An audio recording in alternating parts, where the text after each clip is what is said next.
दोस्तों, आज हम बात करने वाले हैं इस्लाम के एक ऐसे पैगंबर के बारे में जो कि न सिर्फ जानवरों और परिंदों से बात कर सकते थे बल्कि जिन्नों और हवा को भी काबू कर सकते थे। जी हाँ, उनका नाम था हजरत सुलेमान अलैहिस्सलाम। हजरत सुलेमान अलैहिस्सलाम हजरत दाऊद अलैहिस्सलाम के सबसे छोटे बेटे थे। अल्लाह ताला ने उन्हें बहुत सी चीजों से नवाजा था, जैसे कि जो वो जानवरों और परिंदों से बातें कर सकते थे, यहाँ तक कि वो जिन्नों और हवा को भी काबू कर सकते थे। दोस्तों, वीडियो शुरू करने से पहले आपसे दरख्वास्त है कि अगर आपको ये वीडियो पसंद आई हो तो वीडियो को लाइक करें, हमारे चैनल को सब्सक्राइब कर दें। हजरत सुलेमान अलैहिस्सलाम यरूशलेम में पैदा हुए थे। उन्होंने वहाँ पर 30 साल राज किया और अल्लाह की तरफ से उन्हें हुक्म हुआ मस्जिद अक्सा को बहाल किया जाए, तो जिन्नों की मदद से उन्होंने मस्जिद अक्सा को बहाल करने का काम शुरू किया, जो कि पहले यरूशलेम के पुराने शहर में हुआ करती थी और कहा जाता है कि उसकी कई दीवारें और 2 पिलर जिन्नातों ने ही बनाए थे, जो कि आज भी तहखाने में देखे जा सकते हैं। मस्जिद अक्सा इस्लाम की तीसरी पवित्र जगह मानी जाती है और यही वह जगह है जो कि मक्का में मौजूद मस्जिद हरम 40 साल बाद बनने वाली दूसरी सबसे पुरानी मस्जिद है। अल्लाह सुब्हानहू तआला सुलेमान अलैहिस्सलाम को अवाब नाम से बुलाते थे, जिसका मतलब होता है कि बार बार अपने खुदा की तरफ लौट जाने वाला। एक बार की बात है, हजरत सुलेमान अलैहिस्सलाम ने जिहाद के लिए घोड़े पाले हुए थे और उनको देखकर खुश हो रहे थे कि अल्लाह ने उनको कितना नवाजा है। उनको देखते देखते वो इतना मगन हो गए कि उनकी असर की नमाज कज़ा हो गई, तो उनको बहुत अफसोस हुआ कि दुनिया की नेमतों में मैं इतना मशगूल हो गया कि अपने रब को याद करना ही भूल गया।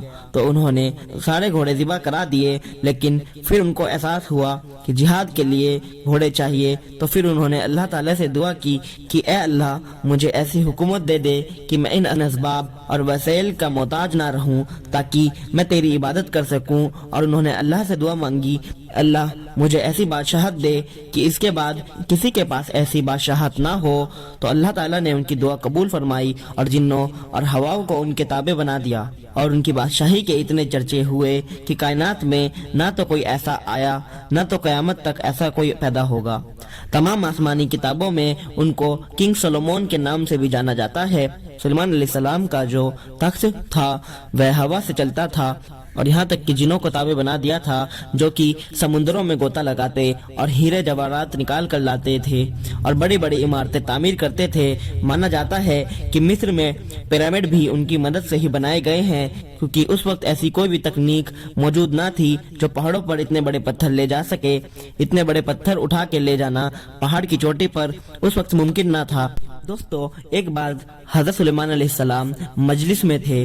उनको उनका परिंदा हुदहुद कहीं दिखाई नहीं दिया, तो वह गुस्सा हो गए और कहने लगे कि आने दो उसको, मैं उसकी खबर लेता हूँ कि वो यहाँ मौजूद क्यों नहीं है। अगर उसने कोई सही दलील पेश ना की देर से आने की तो मैं उसको सजा दूंगा। फिर अचानक से हुदहुद आया और बोला, मुझको मालूम पड़ा है कि एक बहुत बड़ी रियासत है, उस पर एक औरत राज करती है और वो लोग सूरज की इबादत करते हैं। ऐसा कैसे हो सकता है? हमारे पास ही ऐसी कोई रियासत मौजूद है और हमें इल्म तक नहीं।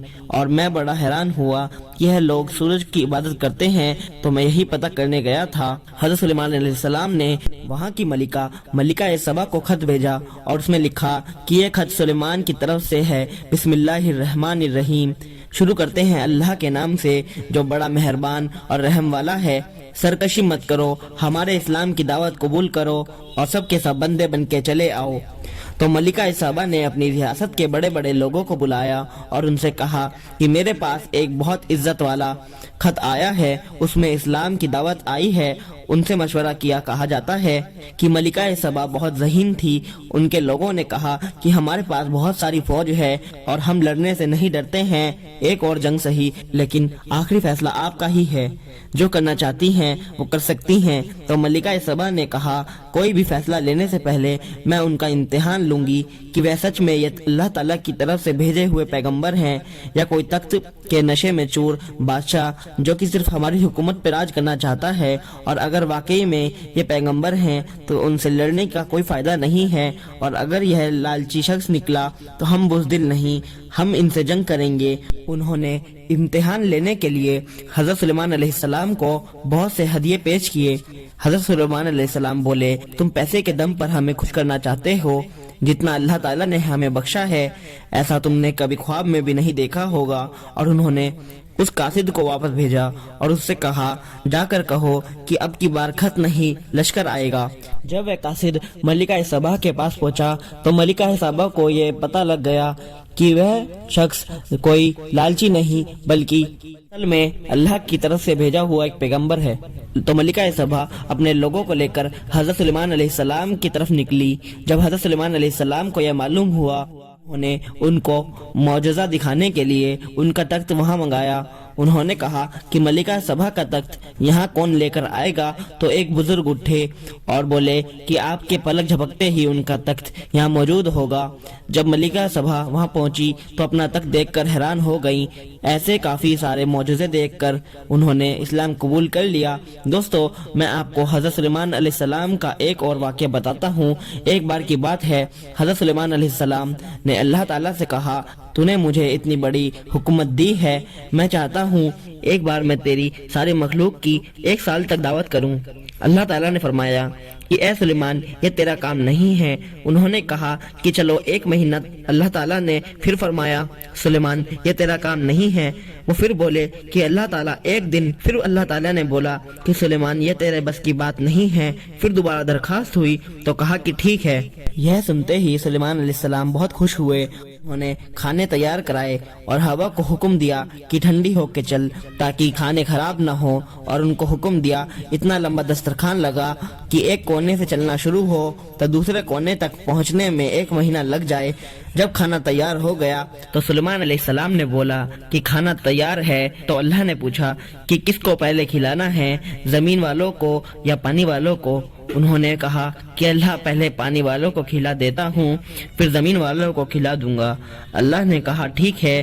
تو ایک مچھلی باہر آئی اور ایک طرف سے کھانا شروع کیا اور برتنوں سمیت سب کچھ نکل گئی اور کہنے لگی حضرت کچھ اور پیش کریں۔ حضرت سلیمان علیہ السلام کہنے لگے تو نے سب کچھ تو کھا لیا، میں اور کیا پیش کروں؟ تو مچھلی کہنے لگی سلیمان تیرے رب نے کہا تھا نا یہ تیرا کام نہیں ہے، آج تیری وجہ سے میں بھوکی رہ گئی، میرا رب مجھے روز ایسے 3 لقمے کھلاتا ہے، سبحان اللہ۔ دوستو، آخر میں آپ کو ان کی موت کا واقعہ بتاتا چلوں۔ علیہ السلام اپنے تخت پہ بیٹھے ہوئے تھے لکڑی کے سہارے اور جنوں اور مزدوروں سے کام ہوتا ہوا دیکھ رہے تھے کہ اسی وقت ان کی روح قبض کر لی گئی۔ انتقال کے بعد بھی وہ ایسے ہی بیٹھے رہے اور لوگ اپنا کام کرتے رہے، اور آخر میں دیمک نے ان کی لکڑی کو کھا لیا اور وہ ٹوٹی تو سلیمان علیہ السلام زمین پر گر پڑے۔ تو لوگوں کو معلوم ہوا کہ وہ فوت ہو چکے ہیں، تو جنہوں نے وہ سب کام وہیں چھوڑ دیا اور وہ چلے گئے، کیونکہ سلیمان علیہ السلام کے جانے کے بعد جن بھی آزاد ہو گئے تھے اور پرندے اور جانور سب آزاد ہو گئے تھے۔ دوستو، آج کے لیے صرف اتنا ہی، ملتے ہیں اگلی ویڈیو میں ایک نئی ویڈیو کے ساتھ، تب تک کے لیے اللہ حافظ۔